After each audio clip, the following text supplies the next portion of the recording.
I'm going to show you the easiest way to plan your meals and never get confused about what to eat for fat loss again. So one of the biggest fallacies people have is believing they need to meal prep to lose fat. This is not true. Unless you're a robot who wants to eat the same foods on repeat all the time, meal prepping is not for you.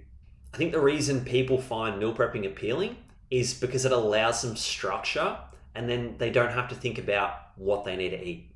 But I'm going to show you a much easier way to do that without having to eat all the same boring crap on repeat every single day. So this is going to be interactive. I'm going to get you to follow along with me on this. Pause this video right now, go get a pen and paper and come back. All right, now that you're back, what I want you to do is I want you to write down a list of foods that you could eat almost every day. Like, what are your absolute favorite foods?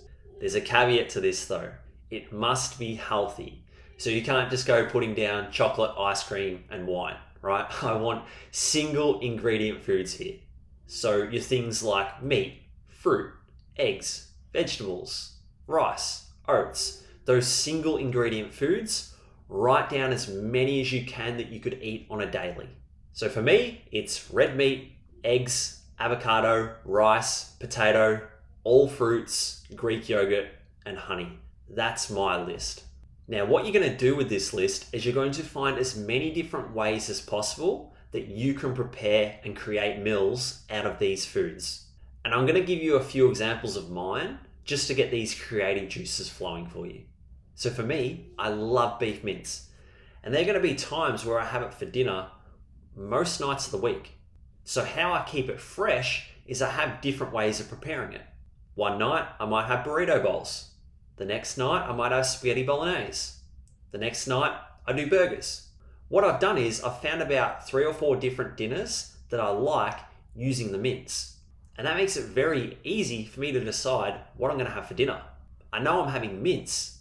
I just need to decide what variation of mince that I'm having tonight. Another example, I love eating eggs for breakfast. Now, every time I eat eggs for breakfast, I don't eat them the same way. That would get boring. So I have poached, I have fried, I have scrambled, I have omelette, and I rotate through them. Then when I'm doing like a scrambled or an omelette, I have 3 or 4 different ways I can make it. I might just do a plain egg one. Sometimes it might be ham and cheese. Other times it might be vegetables with things like onion, capsicum, and spinach. Which means I've got like 10, 15 different ways of preparing the egg so it never gets boring. So for you, if you love having a sandwich for lunch, find as many different ways you can make a sandwich. It'll keep it fresh, and then there's no confusion about what you need to prepare for lunch. You know it's going to be a sandwich. This is also going to make your grocery shop a breeze because you'll be pretty much getting the same food every week. Like, I do an online shop each week, and all I need to do is just go into my previous purchase history, go down, tick, tick, tick, tick, tick, tick, place the order, rocks up to my door the next day. Takes me 5 minutes to do my groceries for the week. And then another benefit is because you're eating similar foods, it makes it very easy to stay consistent with your calories and macros. Versus someone that's eating random foods all the time, they find it very hard to stay within their calories. Which is, again, I think one of the reasons why people like meal prep is because it allows them to be a bit more consistent with their calories. But over the longer time horizon, it doesn't, because they get burnt out and bored with eating the same foods on repeat. The way that I'm showing you allows you to have variation in your diet, but makes it very easy to adhere to your targets at the same time.